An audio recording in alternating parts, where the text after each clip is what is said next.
Ну Чыңгызхан так, белгилүү ат так. А мына Илгиз деген ат бул татардын аты да.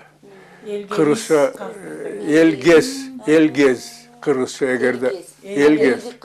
Элге из калтырды. Ожо из. След оставить. Ну кыдырып гез, Элгез. А бу геолог. Анан кийин мен ошо кыдырып жүрүп артыма баштадым. Вот. Анан ошол так.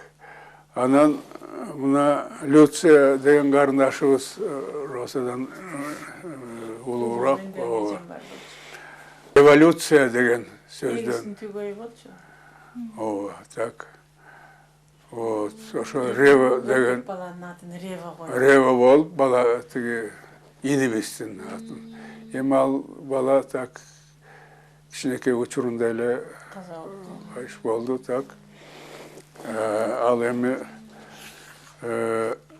Люция болсо, так сказать, ошол революция деген, экөөнүн кошкондо революция деген ушундай неме. Ушундай революционерлер болгондо ата энебиз ушундай революцияга ишенген, ушу революцияга берилген кишилер болчу. Вот ошого баягы революциянын жолун ушундай колдоп, ушундай неме эткен так. Революция так. Роза Розетта так. Ошо 35-36 жылдары уже так. 37 жылдары Испанияда гражданлык согуш жүрүп аткан. Вот. Анан ошол Испанияда ошол кезде бир жагы фашисттер, экинчи жагы республиканецтер. Эки жак болуп ошо согушкан. Гражданлык согуш.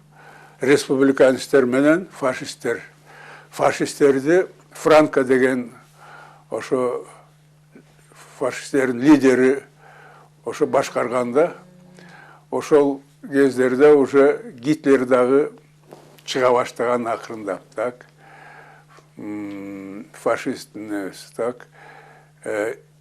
Германияда, Италияда Муссолини.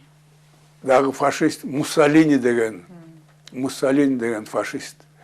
Ал да башкара баштаган да. Шылып фашизм уже күчүн ала баштаган, көтөрө баштаган да. Ошондо Испанияда фашисттер немелерди жеңе баштаган так. Ошо республиканецтердин ичинде ушундай фашисттерге каршы катуу согушка катышкан шу бир жаш Розетта деген кыз болду.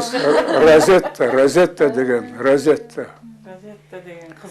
кыз болгон Розетта. Партизанка экен. Партизанка. Фашисттерге каршы күрөшкөн. Ана ошо арнап мына. То есть мына биздин ата энебиздин көз караштары. Вот, пожалуйста, ушундай. Фашизмге каршы ушундай революцияга мына тиги республика үчүн так деп ошо революция тиги республика үчүн күрөшкөндөрдүн ичинде ошо кыздардын ичинде ошо Розетта деген баатыр кыз чыккан экен. Баатыр кыз болсуздар, бир аттыңыздар өзүңүздөргө ылайыктуу таасир бериптир да. Баатыр эмесмин. Баатырсың ошондо баатыр болсун деп. Болсун деп